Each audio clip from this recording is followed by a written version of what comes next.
Hello दोस्तों, नमस्कार। आपका हमारे YouTube परिवार में हार्दिक अभिनंदन, स्वागत, वेलकम। दोस्तों, इस वीडियो में हम सर्वनाम की विस्तृत रूप से चर्चा करेंगे और हम जानेंगे कि सर्वनाम के जो भेद हैं वो किस प्रकार से वाक्यों में छांटे जाते हैं, पता लगाया जाता है कि इस वाक्य में कौन सा सर्वनाम है। और हम नाम से ही जान जाएंगे कि इसमें किस प्रकार का सर्वनाम है और कौन से सर्वनाम के भेद होते हैं। सर्वनाम आपके सामने दो वाक्यों का समूह दिया गया है जिसे हम बारी बारी से पढ़ते हैं। पहला है, मोहन एक चालाक आदमी है। मोहन दूसरों के साथ अच्छा व्यवहार नहीं करता। मोहन की एक बेटी है। मोहन अपनी बेटी से बहुत प्यार करता है। इसी प्रकार हम दूसरे वाक्य का भी वाचन करते हैं। मोहन एक चालाक आदमी है। वह दूसरों के साथ अच्छा व्यवहार नहीं करता। उसकी एक बेटी है। वह अपनी बेटी से बहुत प्यार करता है। यानी वाक्यों के समूह का वाचन हमने किया है। पहले वाक्य में दोस्तों हम देखें कि मोहन जो शब्द है उसकी बार बार आवृत्ति हुई है, मोहन मोहन मोहन मोहन।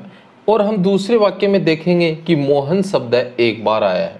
अब आपको इन दोनों वाक्यों में पूछा जाए कि इन दोनों वाक्यों के समूह में आपको कौन से वाक्यों का समूह है वो अच्छा लग रहा है, आपको उनकी अभिव्यक्ति बढ़िया लग रही है, पसंद आ रही है, सुस्पष्ट अभिव्यक्ति हो रही है, तो दोस्तों आपका उत्तर क्या होगा, 1 नंबर या 2 नंबर? पहला ये वाक्यों का समूह है और दूसरा ये। तो क्या आप पहले वाक्य के समूह को अच्छा कहेंगे, उसकी सुस्पष्ट अभिव्यक्ति कहेंगे, आपको अच्छा लग रहा है? नहीं, आपका उत्तर क्या होगा, 2 नंबर के वाक्यों का समूह होगा। क्यों? क्योंकि आपको इसकी सुस्पष्ट अभिव्यक्ति हो रही है और आपको पता चल रहा है और आपको अच्छा भी लग रहा है कि इस वाक्य की रचना है वो अच्छी तरीके से हुई है। क्यों हुई है? क्योंकि पहले वाक्य में हम देखें कि मोहन जो शब्द है वो बार बार आ रहा है, यानी उसकी आवृत्ति हो रही है। और मोहन क्या है? मोहन एक संज्ञा शब्द है, क्योंकि किसी के नाम को हम क्या कहते हैं, संज्ञा कहते हैं, और मोहन एक संज्ञा शब्द है।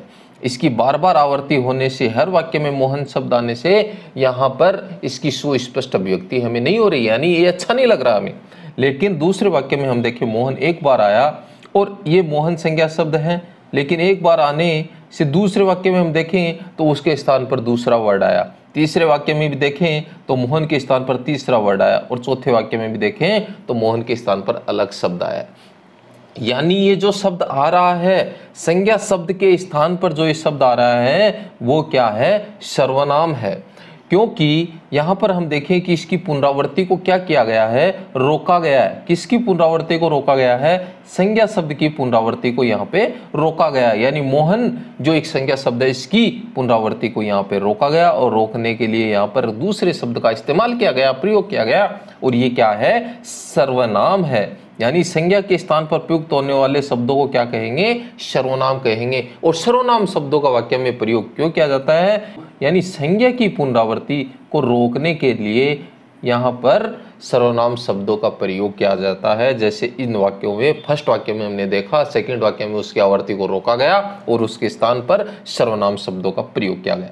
सर्वनाम 2 शब्दों से मिलकर बना होता है, सर्व और नाम। सर्व का मतलब होता है सब, और नाम यानी नाम, यानी शब्द का नाम क्या है, सर्वनाम है। हिंदी में सर्वनामों की हम बात करें तो हिंदी में 11 सर्वनाम होते हैं, जिसमें मैं, तू, आप, यह, वह, सो, जो, कोई, कुछ, कौन, क्या, ये सर्वनाम शब्द हिंदी में होते हैं, और इन्हीं सर्वनाम शब्दों से मिलकर अन्य सर्वनाम बनते हैं। अब हम बात करें सर्वनाम के भेद। सर्वनाम के भेद होते हैं 6, जो आपको स्क्रीन पर दोस्तों दिख रहे हैं। पहला सर्वनाम का भेद होता है पुरुषवाचक सर्वनाम, दूसरा होता है निश्चयवाचक सर्वनाम, तीसरा अनिश्चयवाचक सर्वनाम, संबंधवाचक सर्वनाम, प्रश्नवाचक सर्वनाम और निजवाचक सर्वनाम। ये सर्वनाम के 6 भेद होते हैं। सर्वनामों की बात करें, हिंदी में कुल सर्वनाम कितने होते हैं, तो 11 होते हैं। सर्वनाम के भेद कितने होते हैं, 6 होते हैं, जो आपको सामने स्लाइड में दिख रहे हैं। अब इन सर्वनाम के भेदों को परिभाषा सहित, उदाहरण सहित हम जानेंगे, और इनके नाम से जानेंगे कि इस सर्वनाम की परिभाषा क्या होगी, वाक्य में हमें कैसे छांटना है, कैसे पता करना है कि इस वाक्य में किस सर्वनाम का प्रयोग किया गया है। अब आगे बढ़िए। पहला है पुरुषवाचक सर्वनाम। जिन सर्वनामों का प्रयोग बोलने वाले, सुनने वाले तथा अन्य किसी व्यक्ति के स्थान पर किया जाता है उन्हें पुरुषवाचक सर्वनाम के नाम से जाना जाता है। इसके मुख्य 3 भेद होते हैं, उत्तम पुरुषवाचक, मध्यम पुरुषवाचक और अन्य पुरुषवाचक। देखो यहाँ पर 3 स्थितियां बनती हैं दोस्तों। पुरुषवाचक जो सर्वनाम होता है इसका प्रयोग कौन कौन करेगा? एक तो बोलने वाला करेगा, एक बोल रहा है, एक सुन रहा है और एक कोई तीसरी व्यक्ति या कोई वस्तु हो सकता है। तो यहाँ पर 3 चीज़ों का प्रयोग किया जाता है, यानी 3 चीज़ों के लिए सर्वनाम शब्दों का प्रयोग किया जाता है और इसी आधार पर इस पुरुषवाचक सर्वनाम को 3 भागों में डिवाइड किया जाता है, जिन्हें हम बारी बारी से जान लेते हैं और पता करते हैं कि ये पुरुषवाचक सर्वनाम के जो भेद हैं वो क्या होते हैं। पहला है उत्तम पुरुषवाचक सर्वनाम, यानी उत्तम पुरुष, बोलने वाला व्यक्ति जिन सर्वनाम शब्दों का प्रयोग अपने लिए करता है। किसके लिए करेगा? वो बोलने वाला अपने लिए करेगा। वे उत्तम पुरुषवाचक सर्वनाम कहे जाते हैं। जैसे मैं, हम, मुझे, मेरा, हमारा, हमें, हम सब, हम लोग, ये सभी सर्वनाम शब्दों का प्रयोग बोलने वाला व्यक्ति अपने लिए करता है, इसलिए इन्हें उत्तम पुरुषवाचक सर्वनाम कहते हैं। जैसे आपके सामने वाक्य दिया गया है, मैंने आज नाश्ता नहीं किया, तो बोलने वाले व्यक्ति ने इस वाक्य में क्या कहा है? मैंने आज, यानी स्वयं के लिए वाक्य बोला है, मैंने आज नाश्ता नहीं किया। तो यहाँ पर क्या हो जाएगा? उत्तम पुरुषवाचक। मैं विद्यालय जा रहा हूँ, हम सब खेल रहे हैं। तो ये जो वाक्य जो आपके सामने बोले जा रहे हैं ये उत्तम पुरुष है, क्योंकि बोलने वाले व्यक्ति अपने लिए सर्वनाम शब्दों का प्रयोग कर रहा है और वाक्य अपने लिए बोल रहा है, इसलिए यहाँ पे उत्तम पुरुषवाचक सर्वनाम है। अब बात करते हैं मध्यम पुरुषवाचक सर्वनाम की। वे सर्वनाम शब्द जो सुनने वाले के लिए प्रयुक्त किए जाते हैं उन्हें मध्यम पुरुषवाचक सर्वनाम के नाम से जाना जाता है। हमने दोस्तों पहले किया उत्तम पुरुष। उत्तम पुरुष में उत्तम कौन होगा? जो बोलने वाला अपने लिए करता है। अब यहाँ पर मध्यम की बात कर रहे हैं, अब सुनने वाले के लिए प्रयुक्त कर रहे हैं, जो क्या है? मध्यम है। 3 स्थितियां बन रही थी, कौन कौन सी? उत्तम, मध्यम और अन्य। उत्तम कौन सा हो गया? जो बोलने वाला अपने लिए हो गया। अन्य कौन सा हो जाएगा? तीसरा हो जाएगा। और यहाँ पर दूसरे की बात कर रहे हैं, मध्यम की बात कर रहे हैं, जो सुनने वाला है इसके लिए प्रयुक्त हो रहे हैं। तो इसके लिए तू, तुम, आप लोग, आप सब, इन शब्दों का प्रयोग यहाँ पर किया जाता है। जैसे वाक्य आपके सामने है, तुम बहुत अच्छी हिंदी पढ़ते हो। बोलने वाले ने अपने लिए नहीं किया, किसे किया है? सुनने वाले के लिए कहा कि तुम, उसकी ओर इशारा करते हुए कि तुम बहुत अच्छी हिंदी बोलते हो, उसके लिए कहा है तुम अच्छा लिख रहे हो, तुम अच्छा पढ़ रहे हो, आप लोग क्या कर रहे हो। इस प्रकार के जो वाक्य होते हैं दोस्तों वो मध्यम पुरुषवाचक सर्वनाम की श्रेणी में आते हैं, क्योंकि बोलने वाला अपने लिए नहीं करता, किसके लिए करता है? सुनने वाले के लिए इन सर्वनाम शब्दों का प्रयोग करता है। तो ये मध्यम पुरुषवाचक सर्वनाम की श्रेणी में आएंगे। तीसरा है दोस्तों अन्य पुरुषवाचक सर्वनाम। वे सर्वनाम शब्द जिनका प्रयोग बोलने वाले तथा सुनने वाले व्यक्ति किसी अन्य के लिए प्रयुक्त करते हैं वो हो गए अन्य पुरुषवाचक सर्वनाम।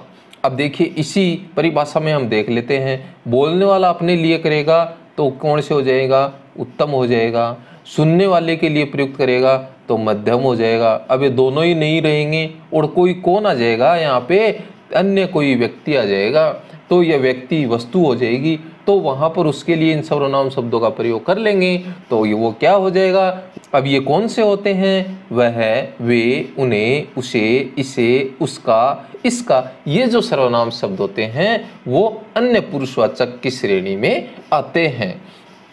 अब देखो दोस्तों आपके सामने 3 वाक्य दिए गए हैं और इन वाक्यों को हम बारी बारी से पढ़ते हैं। तुम एक बहादुर लड़की हो, मैंने आज व्यायाम नहीं किया, वह मेरा घर नहीं है। ये तीनों वाक्यों का वाचन दोस्तों हमने किया है।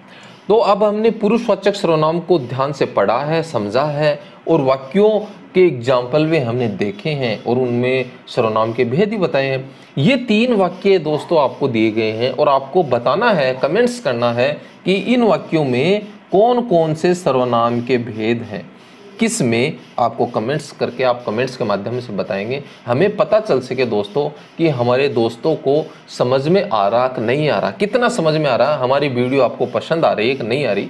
आप वीडियो को लाइक भी करें दोस्तों, शेयर करें, चैनल को सब्सक्राइब करें, बेल आइकन को भी प्रेस करें ताकि इस प्रकार की वीडियो भी आपको मिलती रहे और आप हिंदी व्याकरण के बारे में अच्छे तरीके से सटीकता से जान सकें। सेकंड सर्वनाम का भेद है निश्चयवाचक सर्वनाम।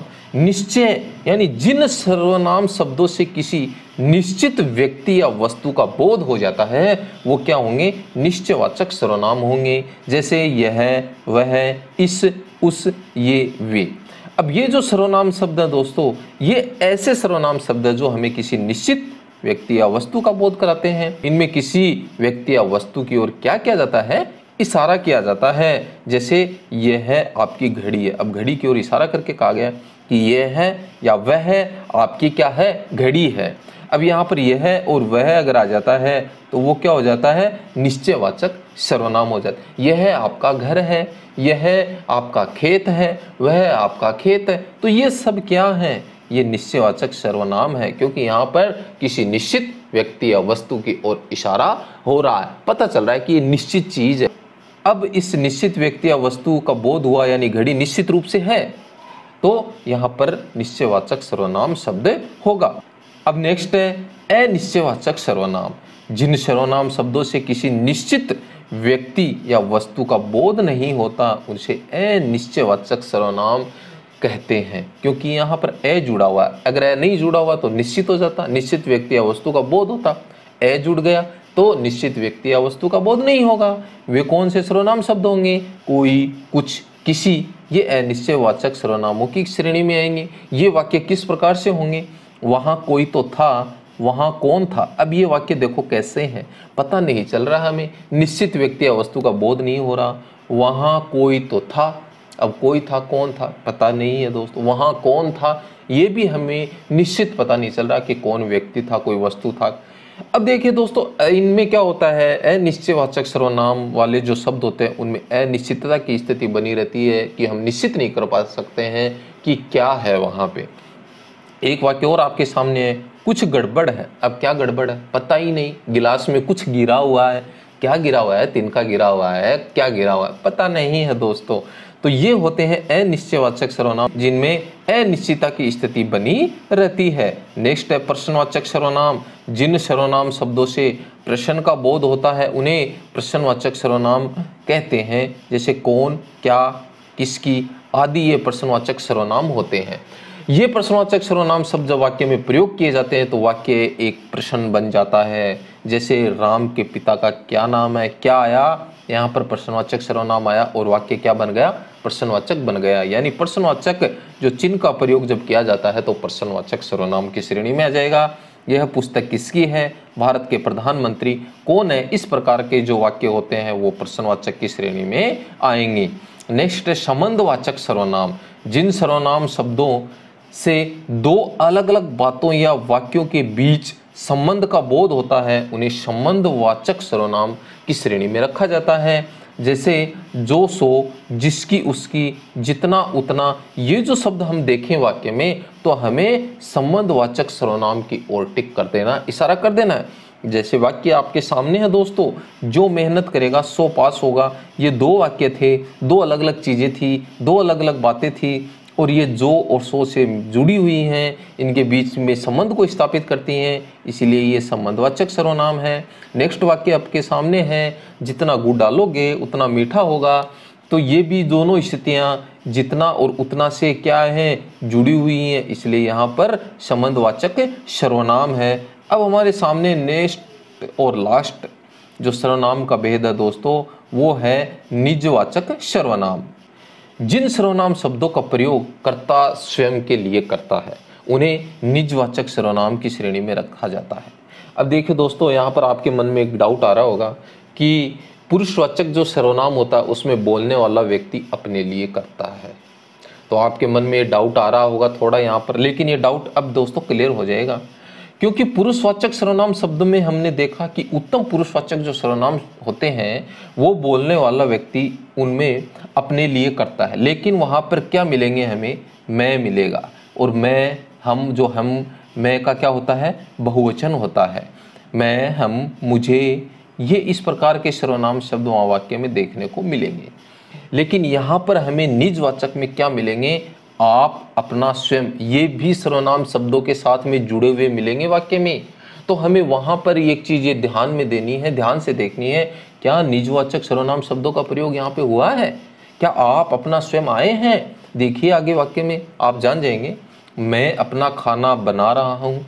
अब मैं यहाँ पर उत्तम पुरुषवाचक आया, लेकिन उसके साथ में क्या जुड़ा हुआ है? अपना जुड़ा हुआ है। अगर यही वाक्य ये होता मैं खाना बना रहा हूँ, तो हम क्या कहाँ चले जाते? पुरुषवाचक में और उत्तम पुरुष में चले जाते। लेकिन यहाँ पर मैं के साथ में अपना जुड़ा हुआ है। अपना खाना बना रहा हूँ, तो ये क्या हो जाएगा? निजवाचक सर्वनाम हो जाएगा। इसी प्रकार आप दूसरा वाक्य भी देख लीजिए। तुम अपनी पुस्तक पढ़ो। तुम यानी तुम पुस्तक पढ़ो, अगर ये होता, यहाँ पर अपनी नहीं होता, तो ये कहाँ चले जाते? हम मध्यम पुरुषवाचक में चले जाते। लेकिन यहाँ पर तुम के साथ में क्या जुड़ा हुआ है? अपनी ओर जुड़ा हुआ है, इसलिए ये अपना से क्या बना है? अपनी, यानी स्त्रीलिंग हो गया भाई, लिंग परिवर्तन हो गया अपना का अपनी। तो तुम अपनी पुस्तक पढ़ो, तो यहाँ पर क्या हो जाएगा? निजवाचक सर्वनाम हो जाएगा। अब देखिए दोस्तों, 4 वाक्य आपके सामने दिए गए हैं।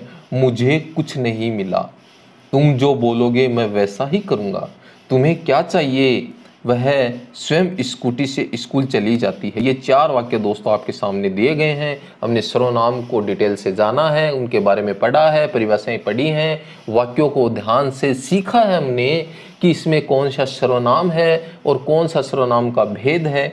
अब इन दोस्तों चारों वाक्यों में आपको कमेंट्स के माध्यम से हमें बताना है कि इसमें सर्वनाम का कौन सा भेद है और कौन सा सर्वनाम का प्रयोग हुआ है।